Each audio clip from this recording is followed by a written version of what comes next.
you don't hear about ghosts showing up. I mean, you were talking about there being a large number of frightened people. I mean, you know, I haven't heard of a lot of ghosts showing up at, you know. It's an interesting point, yeah. No, but then on the other hand, just because we haven't heard about something doesn't mean to say it doesn't happen. Right. Now, what do you make of all this? Do you believe in the idea of ghosts? I mean, did you before you worked there? Yeah, I did. Because a friend used to babysit someone. She said that there was some kind of ghost in the house. It used to roll oranges down off the basket onto the floor. Okay, so she's telling the story. Right. Yeah, sure. But in my own mind, I do think there is something. There is something there. Yeah, there is definitely. Right. No, I mean, let's try and get down to the side of what ghosts are, because we know we've talked often on this program about imprint ghosts and the fact that, I mean, like, for example, do you accept that maybe the ether, the place around us can hold on to some sort of image of something that's happened before, and under certain circumstances that image can be played back? I mean, that's very often described as an imprint ghost. It's not actually a ghost, it's actually something that we can't explain in scientific terms. It's holding on to images and relaying them to people. You mean this water isn't safe to drink because it contains the remnants of sewage in it? No, not at all. No, you're missing the point. What I'm saying is that a room or a building can hold on to an image of something that happened there a long time ago. Somehow that's held in the ether and played back to people. Many people witness what are known as imprint ghosts, the same ghost doing the same thing time after time after time. By what mechanism? We don't know. Well, do you believe that when you die, it's just the end? Yes. Yes, unfortunately. Yes. Yeah, so you wouldn't believe in ghosts? Well, our bodies clearly decay. We can, and I'm sure you would accept that. The body decays. Yeah. And the part of us that appears to be non-material lies in our consciousness. Consciousness is actually a function of the brain. No, we've got a brain and a mind. No. Minding is what brains do. No. The brain is one thing and the mind is a separate. No, actually, I wish I could believe that, but it seems to me more and more that the kind of brain you have and the kind of way you think about the world is very intimately embedded with the kind of body you have and the way the neural pathways work. Spirit enters our body, and so therefore it is. Here's the thing: as I understand it, half of the population half of the people that have ever lived on the planet are now dead. This means there should be one ghost per person, at least. So, could I have mine? Because there's a few things I'd like it to get on with. You're living with your no, but I'm saying with that number of ghosts, we all ought to be seeing them. Yes, but you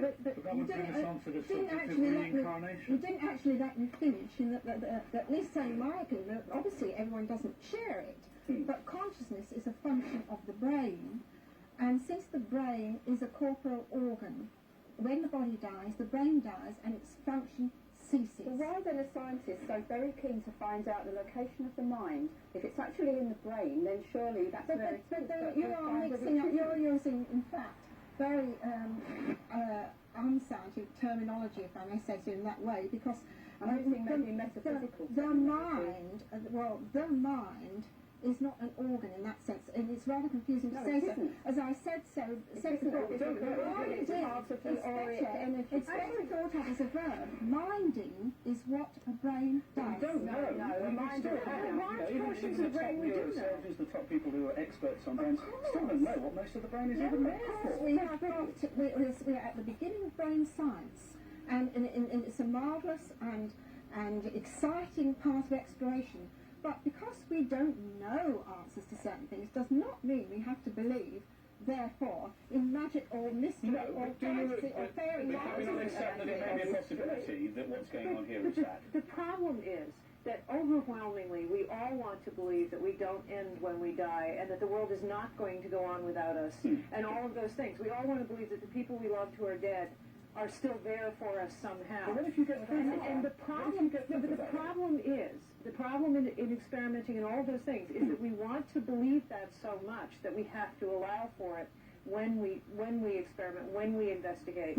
And I mean, this is not a new desire. I mean, if you go, I used to be a folk singer, and if you go back over the history of folk songs, there's plenty of songs about unquiet graves and everything else. And most of the time, if you look at the songs very closely, what they're saying is, this person can't rest in their grave until you let go of them.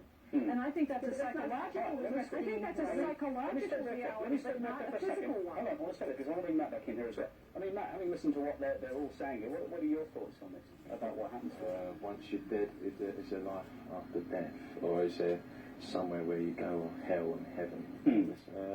What do you think? I believe, I believe there is something, can't explain it, can you really? Right, you think there is something else? Yeah, there really is. Right, let me pull that back there. You see, how much is that, though, the human beings, as they were saying, need to want to believe that there's something? I'm sure there's a lot of the human being that really wants to believe that their mums, their dads, their children, their wives, their fathers or whatever, are not gone. And, yeah, we do, as human beings, we like to touch, we like to hug each other, and we need to know that it isn't the end. But when, like myself, I've been kissed on the cheek, I've been pushed, and there's nobody stood there, I can't do anything but believe that there's somebody else there. All right, when people get, as many, many thousands, hundreds of thousands of people do get, what they believe to be irreversible proof that their loved ones have survived because they've got messages or things have happened, I mean, you can't take away those experiences, can you? You can't always explain them down to ordinary by things. personal experience. Perhaps if such a thing had happened to me, I might think something differently. I mean, I can understand that people... There are two ways, surely, in this sense, of being convinced, either by a personal experience, which to you is overwhelming proof, Sure. or else objectively by scientific means of testing and so forth, and the empirical method, which I'm simply saying hasn't taken place. Right. But, I mean, I accept what was said about a general human wish to feel that somehow one goes on, and perhaps a wish to see loved ones again. But personally speaking, I don't feel that, and I don't wish that. I do accept that death is the end, and I feel, probably like many people in this room, have lost loved ones, particularly close loved ones. I feel that they go on within me. All right, let me stop you there, because I want to leave the final word to our believers here. I mean, tell us, 30 seconds. I was in a hospital ward with a scientist, with a man that was a friend of mine and a friend of his wife's that was dying. This man, everybody that was there saw him leave his body. He stood by the side of me, he kissed me on the cheek, and the scientist was gobsmacked. And all he said was, "Where the hell is that light coming from? Why is Lofty walking from this room?"